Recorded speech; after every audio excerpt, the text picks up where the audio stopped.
கரூர் மாவட்டம் பிள்ளபாளையம் பகுதியில் உள்ள டாஸ்மாகில் மதுபானங்கள் சிசிடிவி கேமராக்களை திருடிவிட்டு திருடர்கள் மிளகாய் பொடி தூவி சென்றனர். இது பற்றிய விவரங்களை செய்தியாளர் கதிர்வேலிடம் கேட்போம். கதிர்வேல், வணக்கம். என்ன நடந்தது? அந்த கொள்ளையர்கள் பற்றி ஏதேனும் தகவல்கள் கிடைத்திருக்கிற விசாரணையில் விவரங்களை பதிவு பண்ணுங்க கதிர்வேல். வணக்கம்.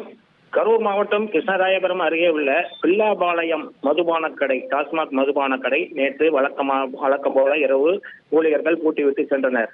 இன்று காலையில் மதுபான புறவணையிலிருந்து கடைக்கு மதுபானங்கள் கொண்டு வந்து லாரி வந்துள்ளது. இதை இறக்குவதற்காக சூப்பர்வைசர் ரவிச்சந்திரன் மற்றும் ஊழியர்கள் மதுபான கடையை திறந்து பார்த்தனர். அப்போது மதுபான கடையில் இருந்த 28,460 மதிப்புள்ள 134 குவார்ட்டர் பாட்டில்களும் 9 ஹாஃப் பாட்டில்களும் 6,030 ரூபாய் சில்லறை நாணயங்களும் திருடப்பட்டிருந்தது கண்டுபிடிக்கப்பட்டது. இது தொடர்பாக ரவிச்சந்திரன் லாலாப்பேட்டை போலீசில் புகார் அளித்தார். அது வைத்தி ஒரு பிளாட் வாங்கணுமா இல்ல ஒரு பிளாட் வாங்கணுமான்னு ஒரே கன்ஃபியூஷன். ஒரு ரியல் எஸ்டேட் எக்ஸ்பர்ட் கிட்ட பேசு. எப்படி? பாஸ்வாலா பி தி பாஸ். புகாரின் பேரில் உடனடியாக சம்பவ இடத்துக்கு விரைந்து சென்ற போலீசார் அங்குள்ள சிசிடிவி டிஸ்கை ஆய்வு செய்ய முயன்றனர்.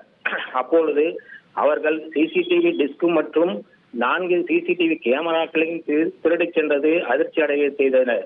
மேலும் அந்த தொலைவிட்ட பகுதியில் மிளகாய் பொடியையும் தூவிவிட்டு தங்களை மோப்பநாய் மூலம் கண்டுபிடிக்காமல் இருப்பதற்கு திருடர்கள் மிளகாய் பொடியை தூவிவிட்டு சென்றுள்ளனர்.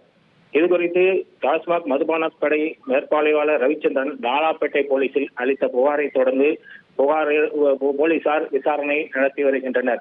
டில்லி சினிமா படத்தில் வருவது போல மிளகாய் பொடியை தூவி திருடர்கள் நூதனமாக தங்களை கண்டுபிடிக்காமல் இருப்பதற்காக செய்த செயல் இப்பகுதியில் பெரும் அதிர்ச்சியை ஏற்படுத்தியுள்ளது. விரிவான விவரங்களுக்கு நன்றி கதிர்வேல்.